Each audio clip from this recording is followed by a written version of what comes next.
What's up everybody, I'm Morgan from the very unofficial travel guides. I travel all around the world to popular and not so popular tourist destinations and give you a very honest, unofficial look of what it was like to be there. And I also do a lot of this with my fingers.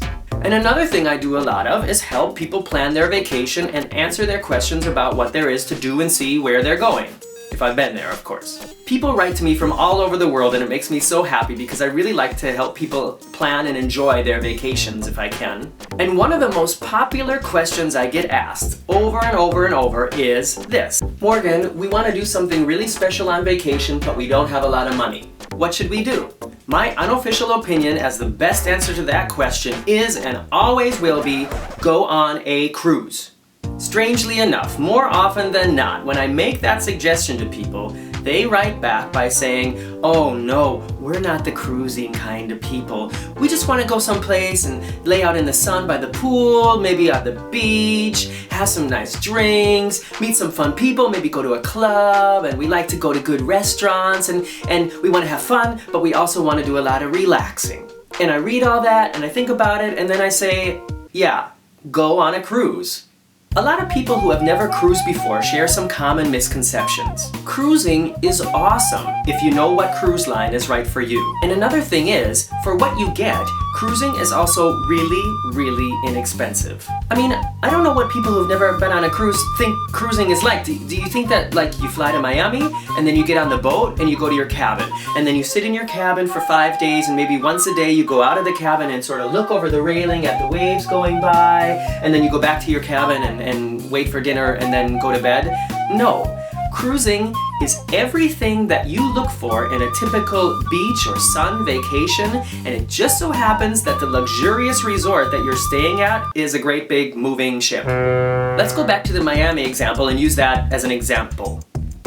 A lot of people spend their winter holidays or spring break on the beaches of southern Florida. And what do you look for when you book a trip like that? You want to get a hotel that's close to the beach, maybe with a view of the water, and then you want to hang out at the pool or hang out at the beach and drink some pina coladas and then go to a nice dinner at night and then go out dancing afterwards. Well, yeah, guess what? You can do that all on a cruise, and I promise you, it will cost you way less than spending the same amount of time in Miami. Another popular land destination, Las Vegas. I love Vegas. I've been there 5 times. But what do you do in Vegas? Okay, you go to the pool, you drink cocktails in the sun, you spend some time in the casino, you go to the awesome buffets and stuff yourself full, and then you go to like a Cirque du Soleil show at night or one of the musicals. Guess what? You can do that all on a cruise ship too. Did you know that the big lines like Norwegian and Royal Caribbean and Celebrity, they have Cirque shows on board, and they have Blue Man Group, and they have musicals like Rock of Ages and Mamma Mia and Chicago. And what does it cost to relax in one of the spas in Las Vegas? Yeah, at least like $35. What does it cost on most of the big ships? Nothing. What does it cost to stuff yourself for dinner at a Las Vegas buffet? Probably around $45. What does it cost on a ship? Nothing. What does it cost to get a good ticket to go see Blue Man Group in Las Vegas? Like around $120. What does it cost to see Blue Man Group on the Norwegian EPIC? Do you see what I'm trying to tell you? Let's take a look at a pricing example, okay? I just looked on the web and found this deal on the Royal Caribbean website. Royal Caribbean is my favorite, by the way.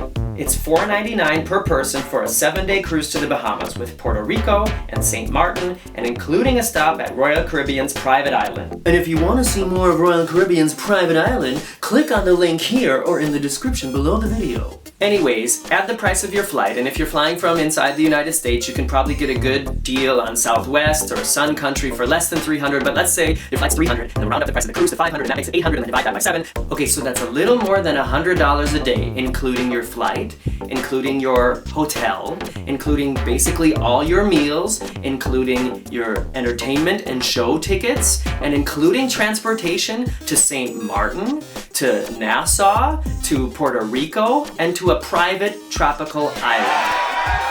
I dare you to try to book a week-long vacation to just one of those places and spend less than $800.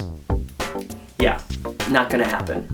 All that is and remains why I always say if you want to do something really special and get a lot of bang for your vacation buck, then take a look at a cruise. Now there are different cruise lines with different vibes and tailored to different demographics, so make sure you do your research before you book, or just ask me. And if I still haven't convinced you that cruising is the way to go, then leave a comment below the video to let me know why. And if you've had like a cruising horror story, then I definitely want to hear about that too. You can click on one of these videos here if you want to see a little more about cruising, and please give me a thumbs up if you like this video, subscribe to my channel if you want to see some more, and check me out at Morgan's Very Unofficial Travel Guides on Facebook. See you later!